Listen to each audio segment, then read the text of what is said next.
Hi guys, আসসালামু আলাইকুম। যারা আপনারা আমার ইউটিউব চ্যানেলের সদস্য, সবাইকে আসসালামু আলাইকুম। কী অবস্থা, সবাই ভালো আছেন কি না? আমি আসলাম আপনাদের সাথে একটা কথা শেয়ার করতে। সেই কথা রইল, আপনারা যারা আমার ইউটিউব চ্যানেলে আমার ভিডিও দেখেন, সবাইকে ধন্যবাদ।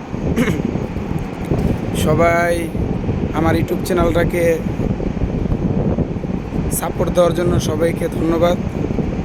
আর সবাইকে অভিনন্দন আমার পক্ষ থেকে। আর আমি আপনাদের এখন যে কারণে একটা কথা বলতে চাইতেছি, সেটা হলো এখন থেকে আপনারা সবাই আমার ভিডিও কন্টিনিউ পাইবেন। আর আমি আমার নিজের ভয়েস, তারপরে আমি আমার নিজের সব কিছু তুলে ধরুম আমার ইউটিউব চ্যানেলে। সবাই ভিডিওগুলো ভালো করে দেখবেন, সবার কাছে রিকোয়েস্ট। আর সবাই আমাকে সাপোর্ট করবেন। সবাইকে আসসালামু আলাইকুম।